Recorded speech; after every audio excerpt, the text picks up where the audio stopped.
The public is now relying on each other more than they're relying on us. And in some cases, we're not even out there at all because our messages aren't approved and we're not the people. It is always a capacity issue before it becomes a capability issue. And I think the major indictment there is, after nearly 20 years of doing this, is we keep doing emergency management at our communities instead of with our communities. It doesn't matter the size of the community.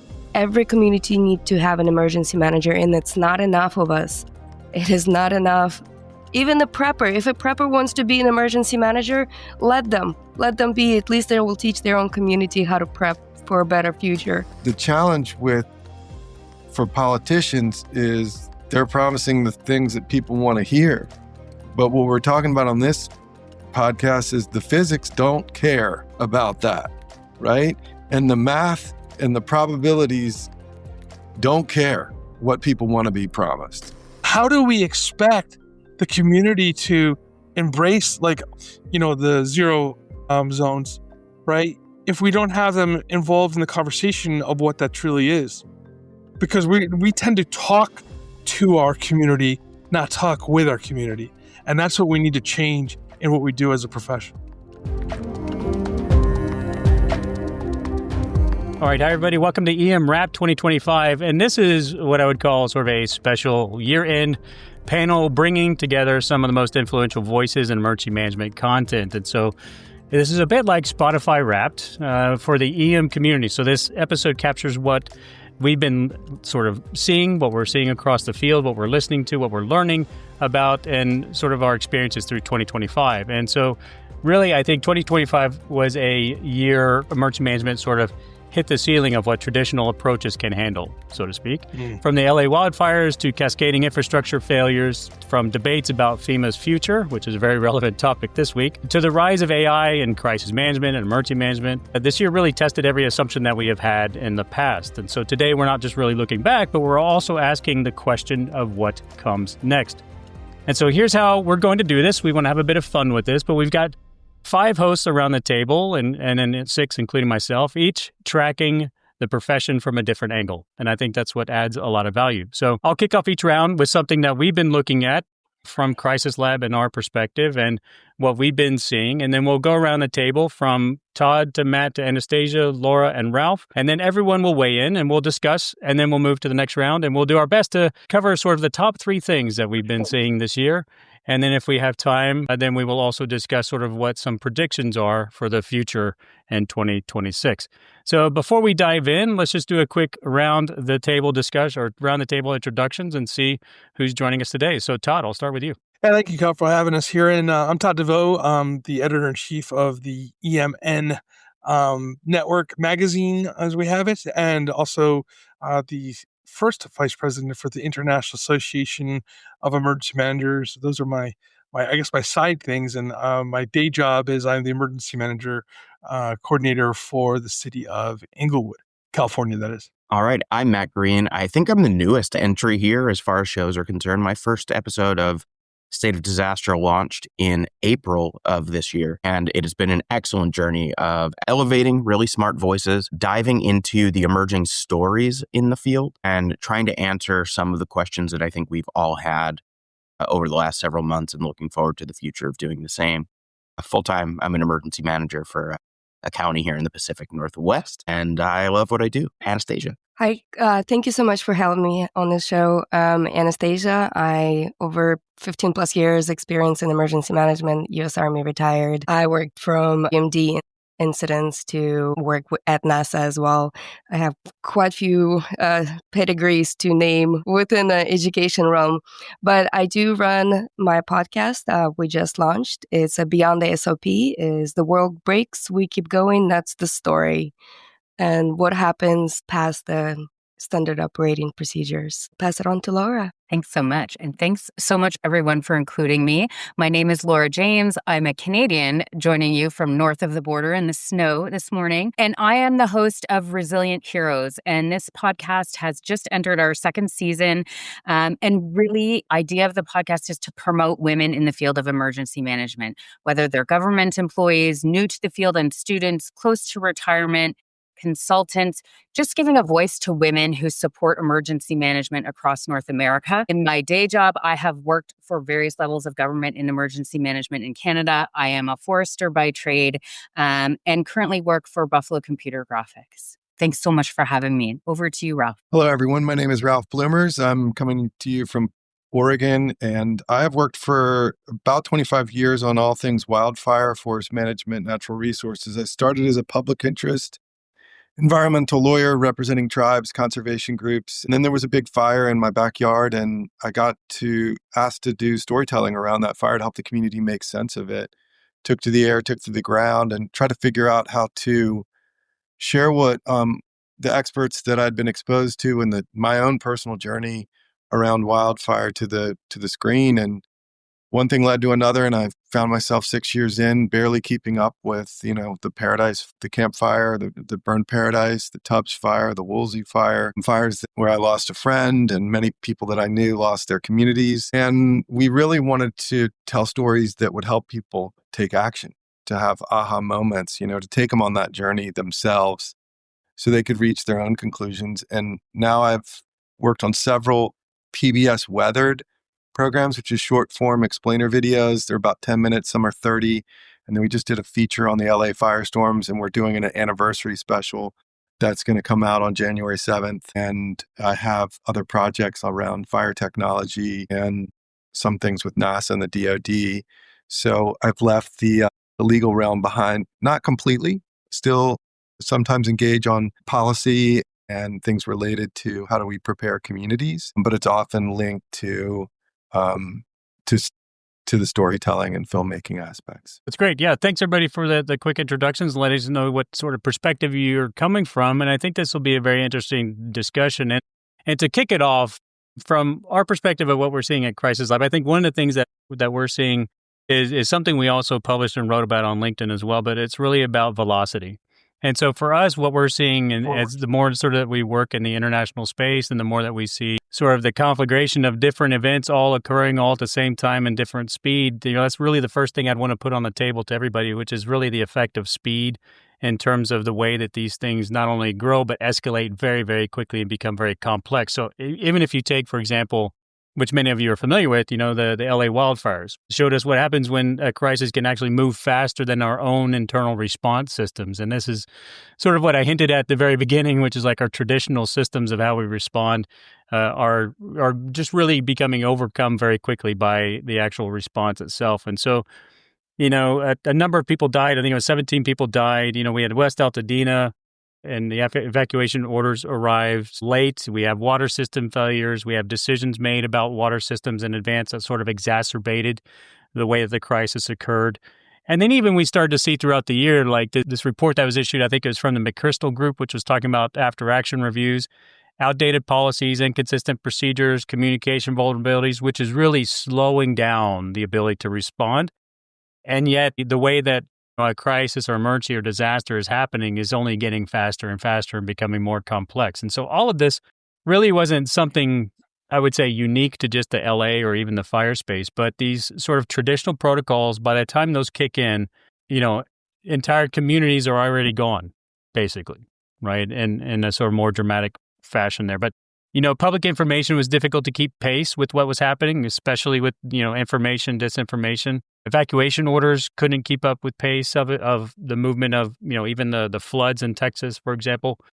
Resource deployment can't keep up with the pace of disasters. And on top of that, as I mentioned, the information environment was its own disaster in some aspects. This is what we're seeing as a trending indicator for us coming out of 2025 is that we are starting to get in this space of where it's just like the movies, right? Everything all at once, and this is what we're all having to deal with. And that is on top of everything else that's happening in the emergency management community. And so this is what I would put forward as sort of the first point in terms of what we're looking at is just the sheer speed and complexity of things and how they're moving. So I'll hand that over to Todd. Wow, that's a great way to start everything. Speed. Yeah. So I want to bracket some things here. So we have our emergency response things like, specifically as Ralph was talking about last year, we're watching basically two large fires burning at the exact same time that were burning down communities. So we had Eaton fire burning and we had the Palisades fire going at the same time. that wasn't the first two fires that we had. Well, it was the first two fires of 2020. But I mean, throughout 2024, we had fires burning all over the place. So it was a pretty active fire season. And to put this in perspective, my son became a wildland firefighter. And in his first year of fighting fire, in a wildland fire, he responded to 86 fires, right? Some of them were small, some of them were large, but 86 fires in his first year. I remember when I first became a firefighter, I don't think I responded to more than 5 or 6 fires in my first year as a firefighter. Of course I was, but anyway, that's just the difference in the way life is right now. So the speed and the up tempo of these emergencies are there, but that also plays into what are we doing on our daily, right?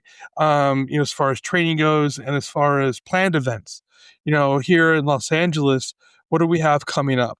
We have at February 14th, we have the NBA All-Star Game coming up. It's a 5-day event. Then we're going to have the World Cup, right, in the end of June. June 11th is actually the kickoff of the World Cup, right? After that, we're going to have the Super Bowl. And then after that, we have the Olympics. So these large-scale world events that are coming into our jurisdictions. Matt also has the World Cup coming to his jurisdiction. And San Francisco Vice Stadium has the World Cup and the Super Bowl coming. So we have these world events that are focusing on our communities as well. And the World Cup, by the way, just to kind of put this in perspective for people who aren't really paying attention yet, is not just here on the West Coast. It's in 16 cities. Toronto has the World Cup coming to it, right? So we have these planned events that have the world's eyes on us as we're planning for our regular disasters, if you will. Right. One of the things that we're planning for practicing for, I guess, for lack of a better term, is during the World Cup, what if, right? What if there's a wildland fire that is impacting movement of people? What if there's a wildland fire in the middle of the World Cup that's impacting air quality to where can they play? Type of things. So we have to have our natural disasters in play at all times in our head as we're planning for these world events that are coming to our cities. And, so we talk about, complex events and cascading events. This is what's in our mindset all the time, and also the other world events that are impacting us. What are the political considerations that are happening, right? Especially, we're talking about we have Iran coming that's started off with little political considerations, right? There are some things that they're talking about that they might even boycott the games. So what are the political considerations that we're looking at as that go? And as war is still active in Eastern Europe, so all these things play into what we do on a daily that most people don't think about when we're looking at what emergency management does for our communities. Well, I was just going to jump in, Kyle, and let's unpack this. Did the water system fail? Yes and no. Okay. Yes, in that people saw hydrants running dry. Yes, in that there wasn't enough available water multiple days in. But was it reasonable to expect it to not fail in these conditions? And I think that, think about it this way. You go get a coffee, and that coffee shop can serve 300 to 400 cups in a day. Can it serve all of a sudden 30 to 40,000 cups? No. And it definitely can't serve it if the water line into the building is broken or the coffee machine is broken, which is what my crew, who was in the fire about 15 minutes into it, running around with cinema cameras, following the community brigade, they filmed endless amounts of houses burned to the ground with a water line with nowhere to go, spewing 20 gallons a minute. 8 hours in, the system was still functioning. 9 hours, it wasn't, because it was depressurized. Was there water available? Yeah, there was water available. There wasn't a water availability issue. California is great at moving water around the landscape, probably some of the best water manipulators in the world. The other piece is a water system is designed to do what primarily? Provide drinking water. If you were to scale that thing up, then you would be having to treat all that water and have pressure tanks at the top of the hill, and everyone's water bill would be so incredibly unaffordable that it's not reasonable, right? So how do we solve this problem? And this is the thing we're trying to address in this anniversary special is, appreciate that people feel frustrated that the hydrant outside their house on the next day on the 8th was empty, while recognizing that the way to make a water system be able to continue to function or make fire response not get overwhelmed is to not have the millions of embers descended on the community generate flames that come in contact with houses. So there's 10, 20 houses burning and becoming the dominoes to burn down a whole bunch of other houses, right? So the game happens before the fire comes. How do we support firefighters? How do we support water managers? By, as a community, owning our hazard, owning our risk well before fire comes, preventing ember from becoming flame. And that action is not by clearing the incredibly steep, rugged, chaparral-covered Angeles National Forest. That is in Zone 0. That's our beloved shrubs. That's our connected fences. That's our dirty gutters. And look at the new reports from Fire Safety Research Institute or the Insurance Institute for Business Home Safety. It includes your couch cushions and your garbage cans. We have footage of garbage cans flipped over or garbage cans burning and pitted, holes on them from embers landing on them. And we get a warning 3 days before, because I think it was the 3rd of January. I looked back at my text before this podcast, and I had a text from my friends down there saying, get ready, guys, get your cameras ready. We got a wind event on the 3rd. So we were rolling into that thing 15 minutes after it started. So if we got that warning, you could bring your couch cushions in and close your windows and do some basic things. Now, you can't probably do a whole bunch of hedge trimming and modifying your landscaping, but I mean, for me, it's like we got to figure out how to make this culture change piece. How do we make having a wildfire prepared, ignition resistant home the cool thing to do? And we used to have outdoor plumbing, and then when we moved all the plumbing inside, everyone thought that was gross, and we'd get sick. And now it's the opposite, right? Most people don't know how to go to the bathroom outside anymore, right? It's all indoors. So we can make the wildfire prepared home the new curb appeal, I think, and we can couch that in as this is how we love firefighters up, and this is how we keep our insurance, and this is the community thing to do. Nobody wants to be the owner of the house that burns up the neighbor's house. So I think it's reframing it away from, in a fast fire, that the response is hose streams out of hoses. It's not, because it's a 3-dimensional ember storm. And you don't spray hose streams on a 3-dimensional ember storm. What you do is you prevent those embers becoming dangerous flames again. I appreciate you teeing it up that way. And I am fine to admit that water systems failed, but they failed for a reason. It's because the community was not prepared before the fire came, not because the water system failed, but that it shouldn't have failed.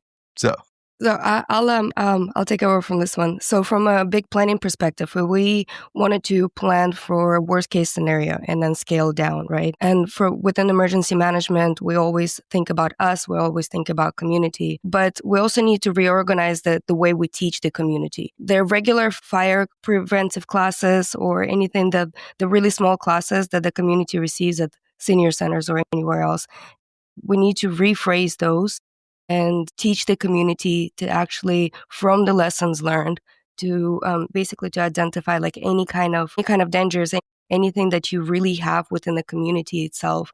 And that's why we come in, and then that's why we can like rephrase those classes and then see how we can teach the community better. In other things, like from a planning perspective, we cannot forget about those unincorporated areas, because one thing that I saw during the LA fires is Altadena. Altadena is unincorporated. It belongs to the county. The evacuation routes, there are certain evacuation routes within the unincorporated areas were not actually in the plans for the connecting cities itself. So that's where it comes in with the city and the county planning. They have to manage it together when it comes to those areas. I'm going to jump on to piggyback on what you just said and really tie it to what Kyle started out with, which is the speed at which things have been happening for us this year. I feel like, and Todd mentioned this as well, traditionally when we had planned events coming like FIFA, like the Olympics, emergency managers are brought in 18 months, 24 months before we start planning. We have our planning cycles, and it's the same here up in Canada. But for this year, it felt like we went from winter storm to spring flooding to forest fire season. And we didn't even have time to really have fulsome after action plans to then change our operations, to then adapt to the next thing, because we were already in the field doing the next response. And to that point, that leaves us, if from a planning perspective, for those planned events that are worldwide right now that we know we have, kind of behind the eight ball from when historically we weren't back to back in every environmental response, which is how I've been feeling this year. And I know many of my counterparts are. And what I would say is that communication piece, I think the public is beginning to see that you have an emergency manager, but it's really up to the community to understand the risk, as we've sort of said, and have to adopt and change the way we do things, because the ones and twos of us in each and every community, we can't possibly go response to response to response. And so we need to begin to teach the public, what is your risk and how are you going to be ready? And I really think that will help us deal with the speed at which incidents are happening and the speed at which the public is sharing information around that. And that's making our lives difficult. So I really just wanted to bring it back to the speed that these things are impacting us as career emergency managers. I am very happy to bring this point home with nothing if not the data, right? If you take a look at the Argonne Labs report, the EM study that was sponsored by IAEM and NEMA and Big City Emergency Manager, the majority of local emergency managers are under-resourced. They don't have the capability and they don't have the capacity to do the work as it stands. And they also indicated that, overwhelmingly so, that if they had more time, more money, more resources, they would spend that time doing community preparedness activities, and they would spend that time getting to know their communities. And I'll say I've worked several disasters. I've worked from the EMT perspective of being the first on scene, to the command post, to the EOC, to living on an island for 3 to 6 months doing long-term recovery. And what I can tell you is that it is always a capacity issue before it becomes a capability issue. And I think the major indictment there is, after nearly 20 years of doing this, is we keep doing emergency management at our communities instead of with our communities. And I think that is the best way to sum up everything, all the points that you've all made here. I want to celebrate that, Matt. And thank you for that, because one of the things that we're doing is, and kind of stealing from Kyle King here, is the idea of capacity building within our community. And this has been our focus here in Inglewood to do this. And very important we have one person now, and it sounds terrible. We only have one, but we're a small shop, right? We're lucky to have them 8 people in our shop. We have one person that's able to be dedicated to go out and to go out and talk to the community groups, to talk to the churches, to talk to the, whoever wants to talk to us right now, and to go out and help build that capacity. And having that one person dedicated to do that is amazing. And now we're just bringing on a second person who's doing it with businesses. That's one of the things that we're focusing on is capacity building. And thank you, Kyle, for actually put me onto that in the conversations that we had many years ago about that. Yeah, thanks, Todd. And so I'll bring that back, and it sort of rolls into one of the second points I was thinking about as I was, sort of contemplating this, what I would talk about today. And that is where, we, at least in my line of work, we started talking a lot more about governance. And when I talk about governance, I'm specifically framing it, and even down to, Ralph, what you're talking about, individual communities. And I'll build on your example, Ralph. So if people were notified that they were able, a weather pattern or change is coming and you need to prepare your teams, where was the decision that people would actually be notified in the communities, right? The governance decision of city administration, emergency management offices, governor's offices, even up to a national level based on scale of a disaster, that something is happening. And this is something that has been growing in our work recently, is like, okay, who is making these decisions and who's involved in the decision-making process? And then how is that sort of affecting the communities? Because you can take the alternative view of that as well, which is now, Ralph, after all that, you've seen the importance of water. Who's making decisions for infrastructure investment, right? And then so that governance decision on the back end as well, after recovery, into mitigation. And the way that we're making decisions, and those decisions still remain siloed, don't necessarily always involve the communities who are affected by this. And it's still, as Todd, you mentioned, then it is affected by policy and even politics to a certain example. I mean, the most recent case of that is just even this week with the FEMA Review Council, right? So all of these things happening all at the same time, and it just draws into this question of like, how do we govern societies, especially those that are under-resourced, up to even ones that are majorly resourced, like New York City and LA and others like that, these big urban areas. So how, like, this decision-making process is one of the things. And so this is where, we have lots of research, Argonne Labs, all these other things that keep telling us the same things over and over again. Ralph rightly mentioned sort of the need to change sort of culturally at a individual level in communities. But at the same time, there's an obligation. There's a first principles approach to emergency management, which is like the role of government is to protect the communities, right? And so where is that happening, right?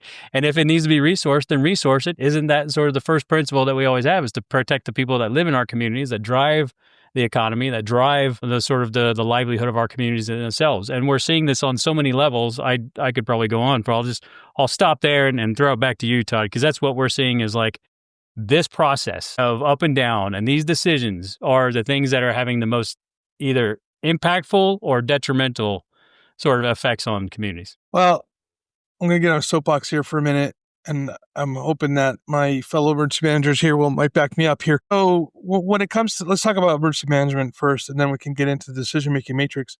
You talk about assets and let's compare LA City, LA County, and then the surrounding 88 jurisdictions that are in LA County only.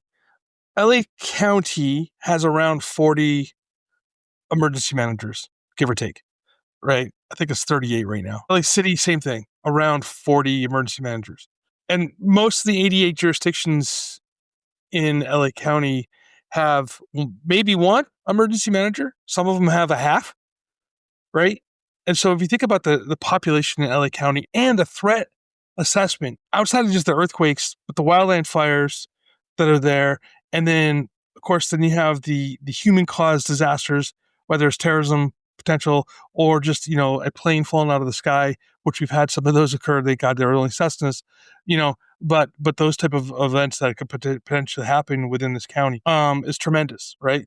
You go back to New York City, yes, it's more condensed little area, but they have the assets that they've taken emergency management seriously and have put basically their money where their mouth is at when it comes to emergency management, and has their Office of Emergency Management has, like, I forgot how many, Matt, maybe you might be able to fix me on that one, but at least like over 100 and some odd members, right? Yeah, I formerly worked for the Port Authority Office of Emergency Management, and we were, we had a team of like 20 compared to, it looked like they had like an army, and they were excellent partners.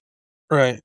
And so, so where are we putting, when we talk about, investing into what emergency management is, and then going back to our previous conversation, investing in emergency management truly is invested in community capacity, right? Because this is what we should be doing, and not sitting behind a desk, as I tell people all the time, writing plans. I jokingly say we could, and I'm possibly, I say half jokingly, I'm being serious about it. And one aspect of it is, it's not my job as an emergency manager for a city. Should I be sitting back and typing and writing plans? Well, yeah, you can say that. Or the other side of it is invest and bring in a consultant to write the plan, and you are able to facilitate that plan writing, taking that off of your plate and going out into the community and operationalizing that plan to the community is what you should be doing. And as to Ralph's point, bringing that community in on the conversation of what that plan looks like. And that's what we fail to do, I think. And it's an indictment on our profession, maybe, or as an indictment on the governance, is we fail to actually go out when we're writing plans and bring the community in on that conversation and having them be part of that. And one last point, and I'll give it back to the rest of the panel here, is how do we expect the community to embrace, like, the zero zones, right? If we don't have them involved in the conversation of what that truly is. Because we tend to talk to our community, not talk with our community. And that's what we need to change in what we do as a profession. And whoever wants to jump on that, so, Todd, I'll jump on this one. I'm a really huge advocate for leveraging content creators, to leveraging your community content creators, the ones that are beloved, the ones that are actually going out into the community, the ones that actually get to see everything. So if we can create some kind of messaging, specific messaging for the community itself, or actually talk to them, talk to the people who know their surrounding. But it's not just the content creators within the community, it's content creators like us, the professionals that have emergency management background, that have fire response or any kind of like medical response or any kind of response like that. And those are the voices that we can push out. Those are the voices that we need to support. I know there's a media involving, and nobody has like just a regular news channel anymore. Everybody's just jumping into the YouTube to get their latest news, to like see what's going on. For example, when the wildfire started in LA and last year I was running my own separate platform. And what I was doing is I was reporting on the fire as it was progressing. And then what I was gathering all the different news channels and then all the different neighborhoods. I had that like watch duty pulled up to see like all the evacuation. And then the people that were coming in, they're like, oh wow, where do you go? Where do I go? What do I need to do? So this is where we come in and then kind of push that messaging out, because we know where to go to get the information as emergency managers. We know that we need to go to a city website or county website to see what any kind of evacuation things going on, or we know what kind of news to pull up. And then when one of the press conferences are coming out, and we can actually digest it and then push that messaging, more of a simpler messaging out to the community members itself. So that's why leveraging content creators is a big, big advocacy for me, especially the professionals like us. Yeah, I love that you say that, Anastasia. I mean, I've been trying to think what else I can do besides making films that appeal on PBS, because that reaches a specific audience. And while that was an achievement, and I feel good about the various films, Elemental's on, Apple TV and Google Play, and it's been translated into 42 different languages, and it's been in Europe and Canada, and it's led me to a lot of other thinking of like, what can we bring in terms of humor for hazards? So I've been developing this thing on swipe left, swipe right for embers, and it's a sort of a play on what do you do to prepare your home? And Ember is the character, and then the swipe left and swipe right are different forms of either not good looking and good looking men who she can swipe left and swipe right on, that are the things you do to your home, right? And so I think this piece of bringing humor for hazards might work for some people, right? It might work for some content creators. And then after the LA fires, our special, we're actually making kits. Some of them you can just share a thing that we've made. Others are, make your own, build your own message, because as you know, like content creators have their own vibe, have their own way of telling things. They maybe are more fun. They want to do something in a fun way. And so I've been thinking about that a lot of this piece, because in LA, there's this really amazing organization called the Community Brigade. And it's gotten a lot of attention. And I think people see them as a fire response organization a bit too much. But the founders of that organization, they don't see themselves as a fire response organization. They see themselves as a bridge to the community, representatives of the community. And how do we get the community to act and own their hazard, which you heard me say earlier, before a fire comes? And that's how they're interacting with the community. And Chief Maroney and Assistant Chief Drew Smith has been huge proponents of it because of their deep commitment to taking action before fire comes, and that culture change piece, right? So while they are able to do firefront following, they are able to do bump and run and certain tactics, that are appropriate in a fast fire, and they're highly trained and trusted. Most of their work is home assessments. And here's how you prepare. And I've seen that in a lot of other places, like with the UROC in Northern California, they're very intimate with their place. It's very context-based, right? And who are the trusted messengers? So I super, second, if you will, what you just said, and applaud that kind of approach. And you see people scaling this this activity before fire comes. And I think with like the Watch Duty app, which I'm sure emergency managers love, right? It is, now you can see the wind layer. Now you can see where the aircraft are if you want to pay a little bit more money. You can get a certain number of alerts based on your zip. If I'm planning to go camping, I can look at that thing to decide I'm going to go to this national forest. It's not just for emergency management. It's just like for knowing my landscape, right? And being more knowledgeable about the place that I live and understanding it. So I'm super heartened by all of you all saying those kinds of things, because I think that's where we need to head and become more personalized. And I'm going to jump in to just add to that. I think some of that comes from our hesitation, because most of us came from a government background and or still work there, right? Where our communication tools are ones that traditionally have had to been approved. They have to go to various levels of folks before they can get pushed out publicly. And the landscape has changed before our policy and procedure around that has changed, right? And, years ago, when I was deep in flood risk preparedness and education, I wanted the logo to be "Do You Float?" And that would not pass, right? I couldn't put that on a shirt. I couldn't put it on a bumper sticker, because obviously that's not great. But people, we all have a great sense of humor. We need to in order to continue to survive. But some of it is real talk, right? The way that the communities relate to each other on every social media platform these days is real talk.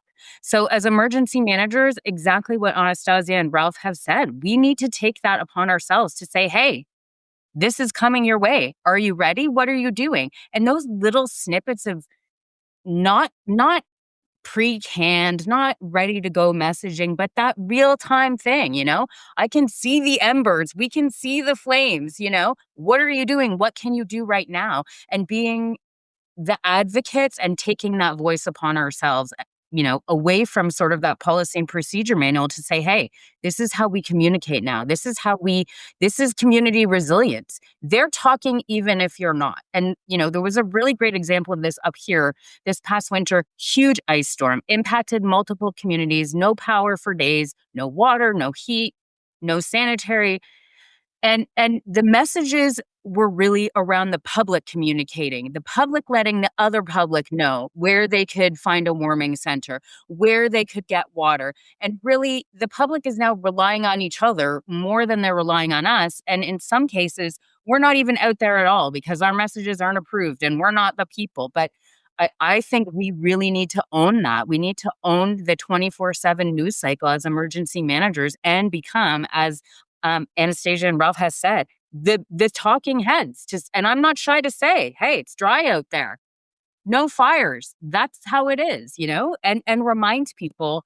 And to that end, I think the more we're out there and the more people get used to seeing us, they will start to see us, and they should start to see us as some of those mitigation conversations come to light in the community, right? If we're talking about infrastructure improvements, well, that's all about flooding and all types of other things where emergency managers should be one of the people that's included in those discussions all the time. And the public should say, what does emergency management have to say about that new infrastructure? Is that going to work for us for the next 20 years? And we should be at the table as part of that mitigation conversation. Yeah, I mean, totally, Laura, like the Nova Scotia, right? They said, we can't go in the parks. Why? Yes. Because fires are inevitable, risk is and 9 out of 10 are human caused. Correct. And if we know that there could be a rekindle, super unfortunate. There could be a firework. There could be a chain on a truck.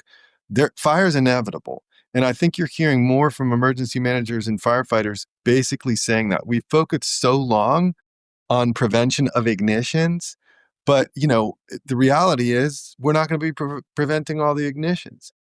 I think the other thing is, have we really led the public like a horse to water?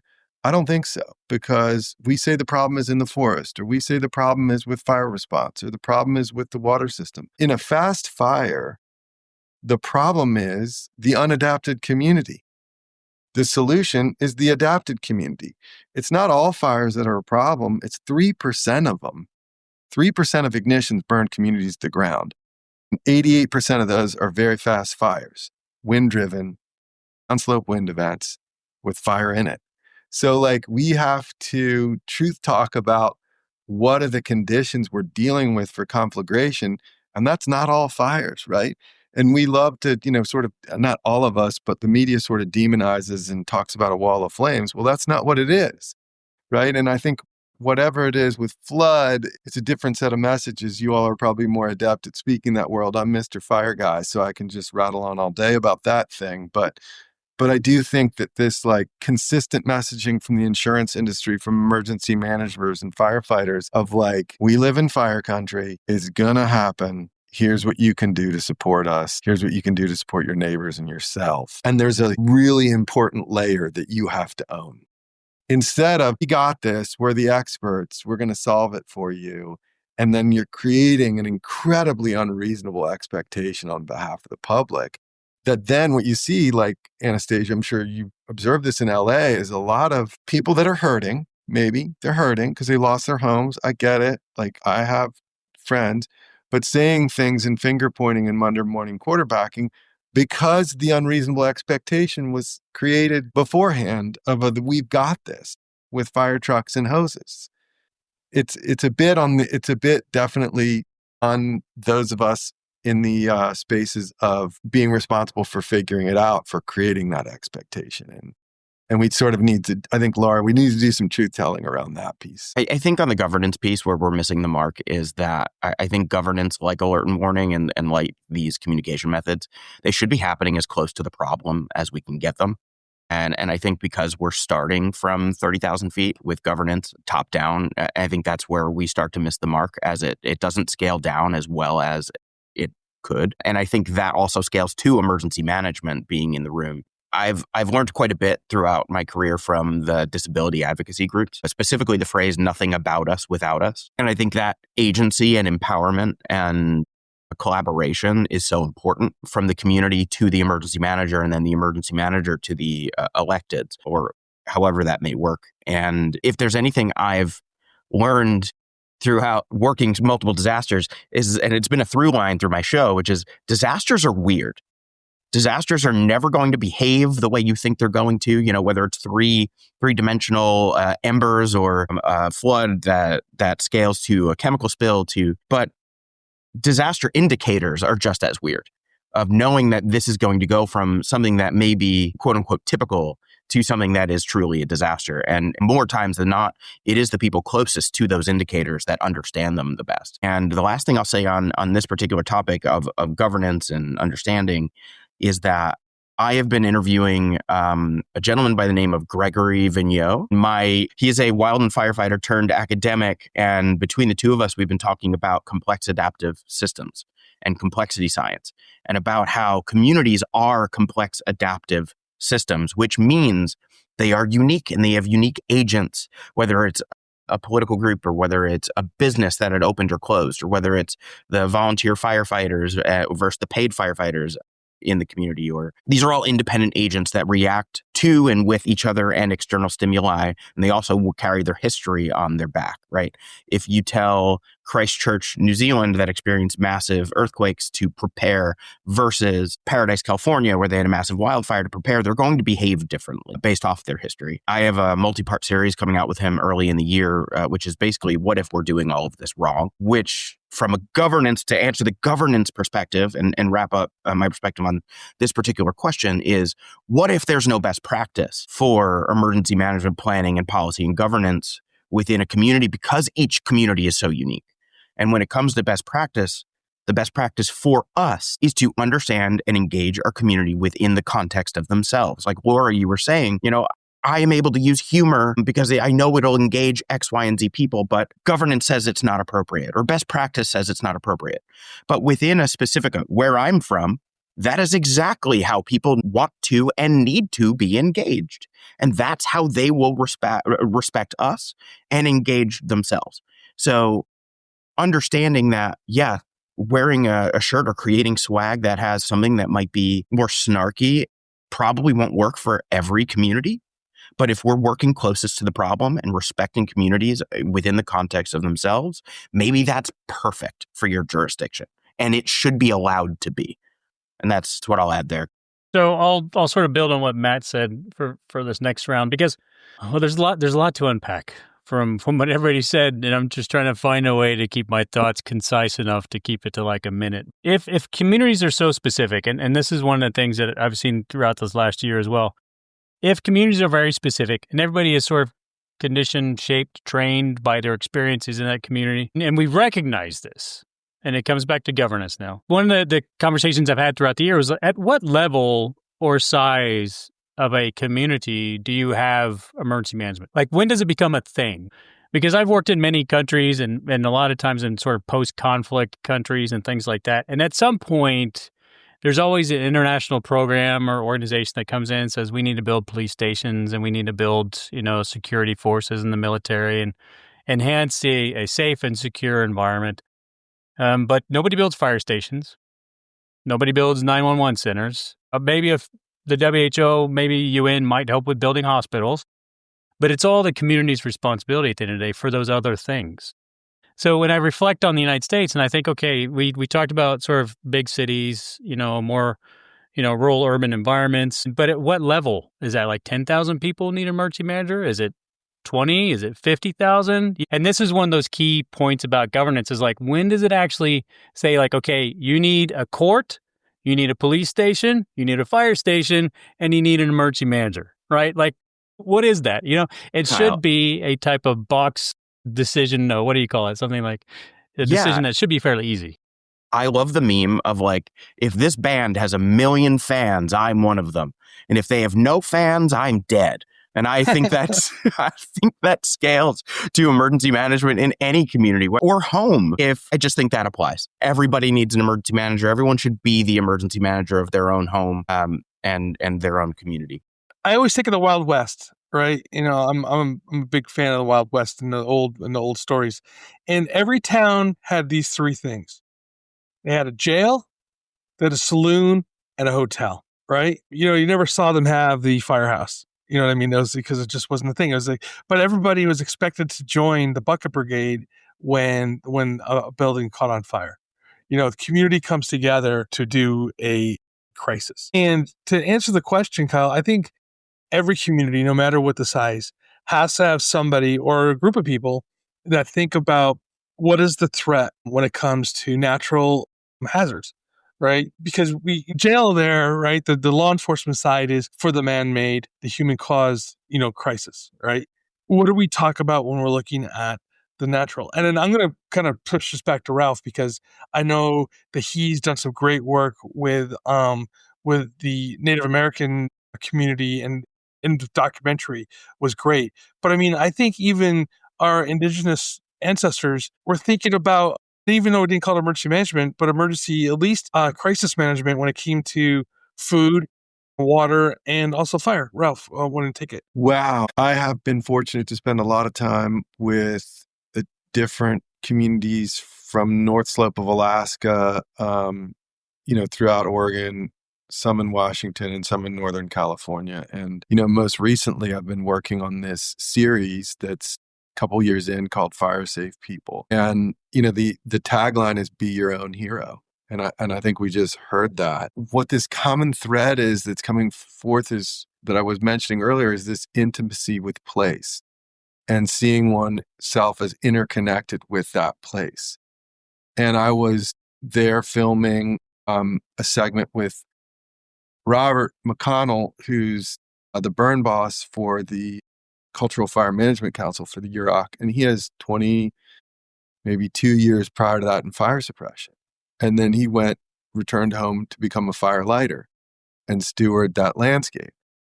And he took us fishing on the Klamath with his kids and caught a number of silvers and then several sturgeon. And each one of the sturgeon he let go because where they were in their development and how they would contribute to the river's health. And, and so that was very forward thinking, right? And systems thinking, and a really, really interesting moment to see, and then to speak with him after on camera and have him reflect about that. But I see that same wisdom with some of the other characters that we're following, and each one of these pieces is intended to be 45 minutes.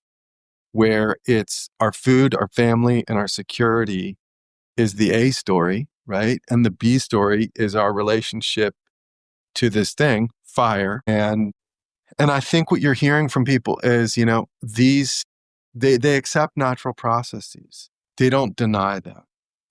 What you're hearing, these common threads, I think that you're getting at, Todd, is right that the food family security piece is first for everyone. It's our primal needs. And that story is powerful and how people relate to that. And I think the job of emergency managers is to be dialed into that, right? And really understand those things coming and, to not be a burden, to be a helper. Right. And that's what I see with these folks. I think they're fairly universal stories. I'd love to do this internationally. I've met people at the World Fire Congress. Dr. Lori Moore Merrill invited me to. And I met people from all over the world in the fire space. And I'd love to go see in other countries. Culturally, like it's been interesting spending some time, Laura, in Canada. Because just for up there, for example, I'll throw another fire thing out. It's the crossover, right? Is how they talk about on the nightly news. We don't talk about crossover. We do red flag, but crossovers, when relative humidity is dropping below temperatures degree C, because we're Fahrenheit people, we don't think that way. But like in Central and South America, they do the 30-30-30 rule, which is 30 degrees temp, 30 mile an hour wind speed, and 30% or less relative humidities. And it's 30 kilometers an hour, right? And so they're just like, I think it's sort of this being dialed into environment and how people talk about it, how they relate to it seems a bit more mature maybe in some other countries. A little bit of a ramble, but I did get to know a tribal chief of the Stolo in Canada who's sort of the head of Indigenous emergency management, Todd, and I got to know him because of Elemental and how that piece that Margot expresses in the film of fire has a right to exist. And we need to appreciate that and learn to live with it, and how that's tied to not just taking care of the home and the community and the village, but like it's tied to food and the landscape. And so I think, is that what you were hoping to have me reflect on? I get a little nervous sometimes because I don't want to speak for Indigenous folks. I think it's best for me to let them speak for themselves and tell their stories. But those are the things that I have. What I was sharing is not speaking for them, but just the things that I've appreciated from being able to spend time. And I think they're fairly universal. Like Elizabeth, who's Karuk and Yurok, says, we're native to this place, but we're all indigenous to this land. Mm. And I loved that when she said that. And it was in a very special, intense moment in a Q&A after a screening with several hundred people. And so there's a universality, right, to all of our needs. And so I think even though each community is different, we need to figure out how to speak to them and what their channels are and how they get their information and who they trust. There is a universality nonetheless, right, that we can tap into. And I think it's not fear-based. Certainly people need to understand a bit of the intensity of the natural consequences of things. But then it's leading into like, so what? What can you do? And how can you be different? And the idea between fire-safe people, of fire-safe people, is to show these really interesting people that have a healthy, not broken relationship. So people can be like, I can be like that. And that it's not this like weird prepper thing, it's just human. Well, I think it's the weirdest thing that we do to people is like we tell them as emergency managers to be prepared for disasters. And we go through this whole thing about being prepared. And then we label people who get prepared for disasters as this like weird subset of like preppers, and I always thought that was kind of interesting. Like, we're like, why do we make fun of them once we get them to the point to where we want them to be? Yeah, some of them take it to the extent, and that TV show was terrible for it. But I just think it's interesting that we go down there. And sorry about that, Anastasia. No worries. No, I actually 100% agree with you. I like to talk to all these preppers because they know exactly how to prepare for the disaster. And I actually take some points from them as well when I write my plans. But one thing that I do want to mention, so it doesn't matter the size of the community. Every community needs to have an emergency manager, and it's not enough of us. It is not enough. Even the prepper, if a prepper wants to be an emergency manager, let them be. At least they will teach their own community how to prep for a better future. So one other thing that, emergency management is built on 3 pillars, right? Is preparedness, response, and recovery. And then the recovery aspect is the one that we don't talk enough about. So right now we're talking about preparing, response. But the recovery, like the insurance, dealing with insurance afterwards, dealing with the debris removal afterwards, those are the things that people don't understand and they don't see. But if we can show them the struggles some of the other communities went through, like for example with a debris removal within LA County, so that was by the way, that was the fastest debris removal in U.S. history, and thanks U.S. Army Corps of Engineers for that. And they pushed and pushed and pushed, but also it was the fastest removal. But what is really fast recovery? Because the recovery goes on for years and years and years. So just because you said, like, oh, we just came in and removed all the debris. No, you can see that there are still multiple houses they're going through abatement process. They're going through all of this recovery because they couldn't afford it, because their insurance pulled out or anything else. So that's another thing that we can teach our community, is about what happens afterwards. If you look at the data from the FEMA Shelter and Temporary Essential Power Program in Puerto Rico, which is something that I worked actually for BCG on under Laura. But if you look at the outcome in the AAR, the report from the pilot is that recovery was significantly delayed just due to administration. And getting the right of entry for 108,000 homes to do minimum viable recovery work. I'm very, very, very, very fortunate to have been able to work on some of these long-term recovery projects, because I see how chronic and exhausting and laborious it is. And I think, when it comes to much of the administration stuff, maybe that is getting ROEs, like having that as part of a home insurance process is, hey, part of being insured means that you're going to sign these 3 pieces of paper, meaning that when your home is adjusted or whatever it is, and it's evaluated after a declared disaster of whatever threshold, the government has the right to come in and clean it. That's it. And I know it could be a term of whatever it might be for insurance, but I think that would expedite actual recovery and certain things left of the bad thing, as actually intrusive as that might sound. But, we're talking disaster. We're talking about nothing really being left regardless. Mm. And I'm going to jump in there on the real talk, because that's what I'm all about, is, to say I'm living in Ontario right now, and we have regulated people out of the floodplain. So you cannot build a new home in the floodplain. We will not allow that risk to be rebuilt.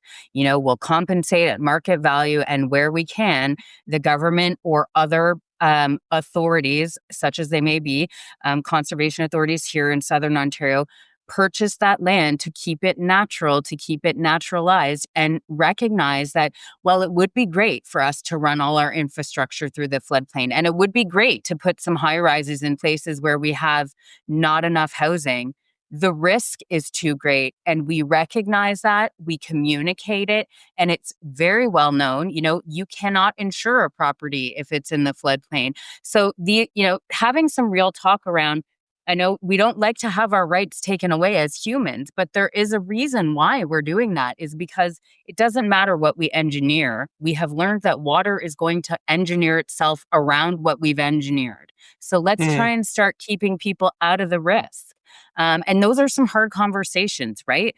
But in places where there has been success, Canada's not the only country that has had a lot of success to keep people from rebuilding in places that are high risk, that are annual risk, and starting to have some of those conversations so that at least it's out there to say, is that the best idea for all of us to get back in there, to recover and rebuild in the same place that we know that same amount of devastation can occur? To build on that, Laura, one of the problems that we're having here in California specifically is people building on the bluffs to oversee the beautiful ocean.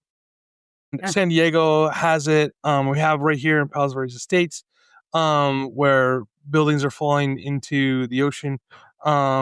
And the insurance and stuff is the conversation. So much so that in PVE and Portuguese Bend, they cut off power and electricity to people. But people said, okay, fine, I'm going to live off the grid then. And they created their own, and they still want to live there, even though the buildings are literally falling slowly into the ocean. And so then there goes to the question of like property rights and things like this. And how do we, then there's the expense, right? And this is where it gets kind of interesting on the politics on the side of it is now if we do a buyback, what level are we purchasing back at? Are we, because California is very expensive real estate, are we buying it at that multi-million-dollar home with a beautiful view level, or are we buying it at the true property value, which is truly nothing at this point because it's going to fall into the ocean? And then how do we make people whole? And that's the big conversation we're having right now on the buyback programs is like, what level? I mean, do we spend $5 million? I don't know how much the homes are right there. I'm making this up right now as far as numbers go, but are we going to spend $5 million on a home that's on the cliffside that is really going to fall into the ocean? Is that the appropriate use of taxpayers' dollars? In those conversations, and these are deep conversations with emotional attachment to these homes, right? And so it's more complicated than saying, hey, you can't build here. We're going to buy your property back. It's like, how do we go with the buyback programs, especially in these areas? And that's one of the things that we're struggling with. Todd, you really unpacked the small subjects, man. I mean, the thing is, California doesn't have the Treasury printing press, so they can't endlessly print money and make money to pay people. And the fact is, the scope and areas of at risk are growing. I was keen to get to some predictions and make a wild one, maybe not a wild one, but I think that this piece of that Laura's talking about and you're touching on, Todd, is how direct and honest and maybe mercenarily direct we're going to be about some things, right? What kind of truth talk? I think that the challenge for politicians is they're promising the things that people want to hear. But what we're talking about on this podcast is the physics don't care about that, right? And the math and the probabilities don't care what people want to be promised.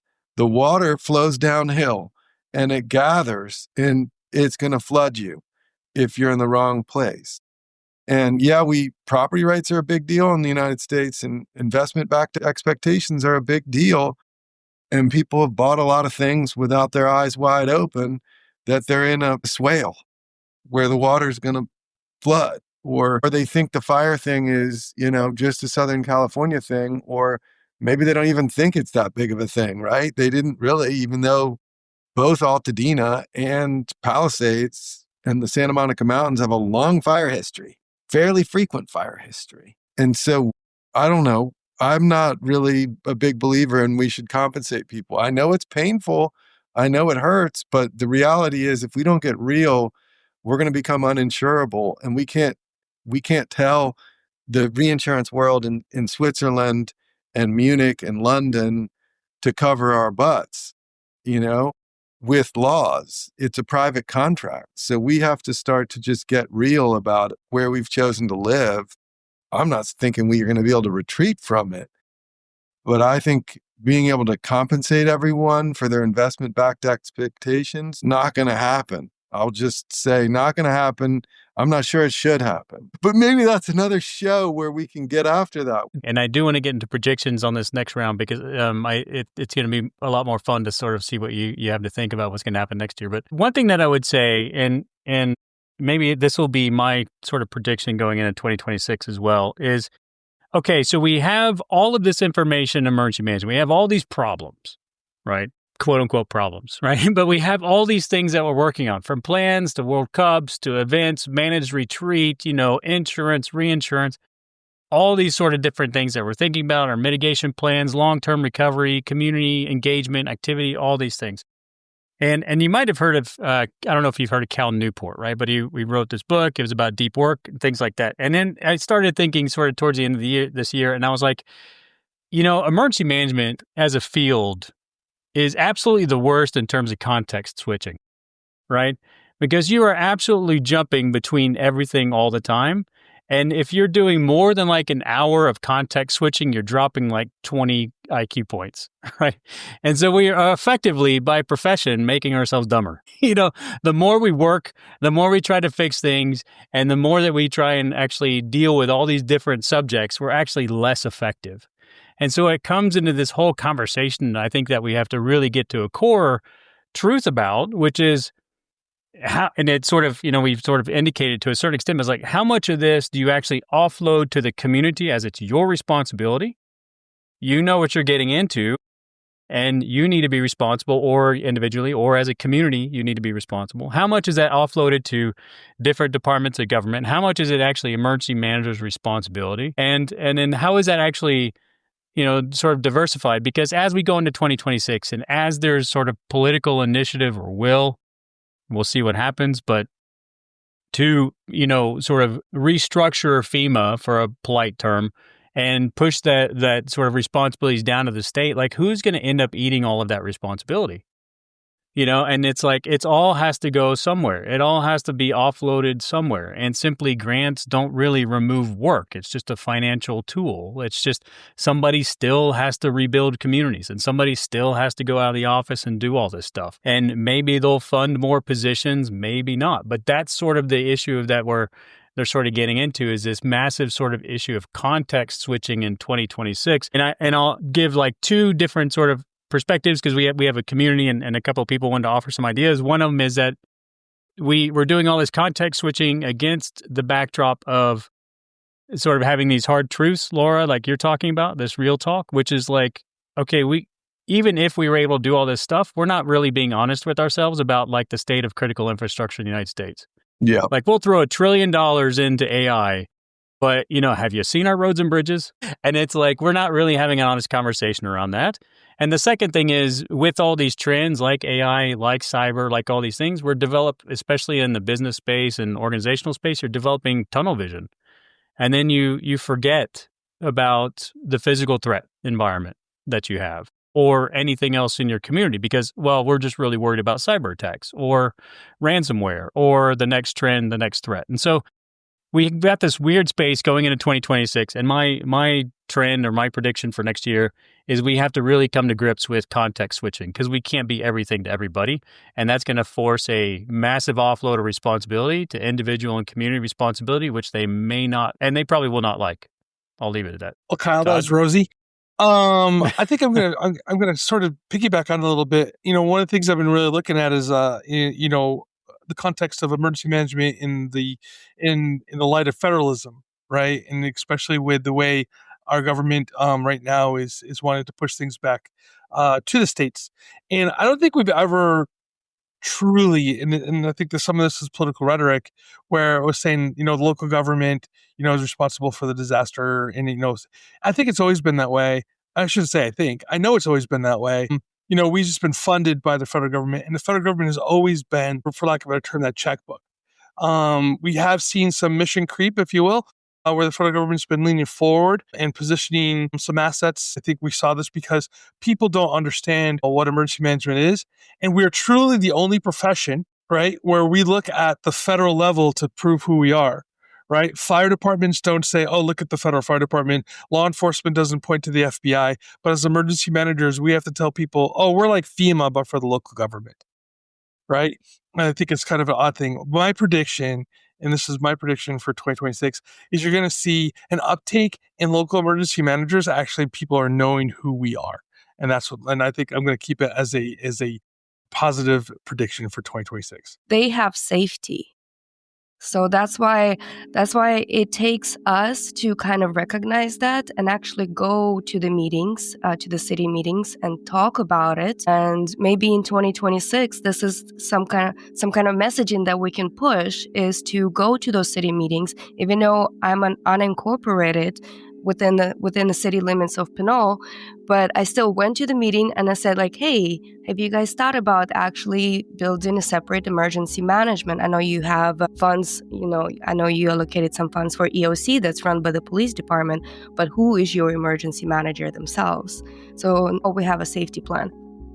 But it doesn't matter if the plan comes across at the moment, but it will hit eventually. It will be like, oh, wait a minute, they're talking about emergency management aspect.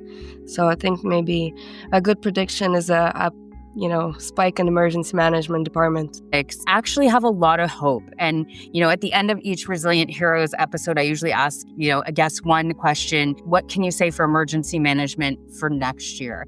And a recent guest said, I have great hope. And I thought to myself, most days I don't have great hope. So I internalized that a little bit to think, what does that actually mean for us? We have the ability to dial in more resources than we've ever had before. And with AI, now I can say, tell me every time this particular place has flooded in the last 50 years and all the data you have on that. And that can be on a board for me in less than 30 seconds in ways that we've never been able to access information before. We have to be in it with them. So, Todd's spoke a lot about how we sit behind our desks. We need to be out there, whether that's our faces in social media, whether that is this type of collaboration where we can support each other's project. I'd like to double down or triple down on what everyone's been saying so far. And I think the fact that there are new shows, new organizations, new initiatives this year, more so than I think I've seen in my career, it is kind of an indictment of the agency and authority and empowerment that people are craving right now, that emergency management is craving, emergency managers and our communities. Skills.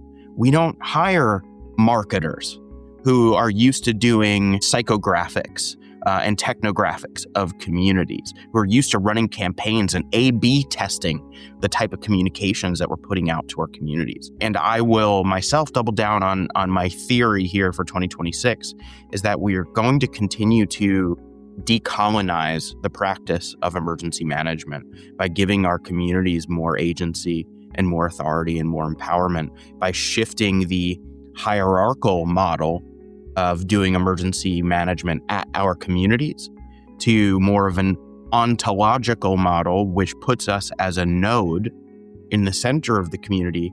And on the left is our private sector partners who do enterprise risk management really well and might have plushies that they create and sell, or candy that they can give out at disaster resource centers. And on the right is our coads and our voads that are so enthusiastic and ready to provide as much as they can, but we hold them back because of the perception of liability. And we have our nonprofits and our volunteers and our Coast Guard auxiliarists and all these really fantastic people and skills that we have underutilized because they don't fit neatly into our hierarchical model of governance and of response and recovery. And I think that type of decolonization and empowerment not only is, but I think it is the only way we can move forward with having the capacity to deal with the $1 billion+ disasters that we're seeing, because we will never defeat them on our own.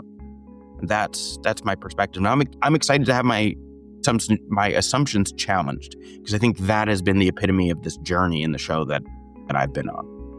Matt, to your point that they're not hiring or some businesses not hiring emergency managers. But the thing is, they don't know what emergency manager looks like. So that's why as a part of the consultants, what we can do, we can actually advertise it to the business saying hey, we can come in, we can create something, we can evaluate your current plans, we can evaluate everything. This is what we can do for you, and find a right candidate to place into the position that your business specifically requires. And then this is something that we should really think about as in getting into advocacy for other businesses, to say this is the right people that you need to hire. And this is my dog in the background. Amazing. To your point, Anastasia, I'm running the pilot for a statewide certification in Washington State through our Emergency Management Association. And part of the conditions of creating or piloting the certification is there must be buy-in by hiring authorities, whether it's private sector, public sector, nonprofit. Without the buy-in of the people who are hiring to say, okay, when I see this certification or this credential, I know what it means, I know what I'm getting, I know to ask for it, and I know what type of salary it demands. Without that level of buy-in on one side, the credential is functionally useless on the other side. And that requires marketing and engagement and pulling them into the conversation of, does this meet the mark of the type of emergency manager that needs to work within your organization? And if you don't understand that, how can we better portray what these skills are and what these people come ready with. You're absolutely right about the salary, especially. As we all know, within the Bay Area, our salary expectations are very high. And if you come out with a way under the salary for emergency manager, that you are not going to get the right credentials, the right people into the position. Yeah, definitely. So, Ralph, anything to add to your 2026 prediction? I would just say that it seems like we're going to get some communications from the natural hazard space that is going to, be less, hey, it's 90 minutes of emergency responders talking to the public, but it's going to be 10 minutes of, hey, let's choose your own adventure. Where do you want to engage? I'm trying to find fun ways. I love, I'm all for A/B testing. I do it. I love hearing that from you. Helping nurture, I see a prediction of things manifesting in my world of helping nurture communities to be their own hero. We've heard that several times today. And I hope, and I can't predict, but I hope that Gavin Newsom, the governor of California, is going to decide to be a hero and help pass Zone Zero. So we'll see if that happens. I hope to be a part of making that happen. And I think that, we definitely need sticks, but we also need carrots. I think there's movements afoot to support people to make these changes, right? And tie it to insurance. So I think we're going to see a lot more communication around how this helps you keep your mortgage, help you keep your insurance. And that is a kitchen table issue. That is a food family security issue. That is an affordability issue. And I think that those messages will resonate, and they're going to get people to act. And that's my belief and my hope and where I put my time and energy. Ralph, I'm 100% behind passing funded mandates through, or grant dollars through, to the household itself.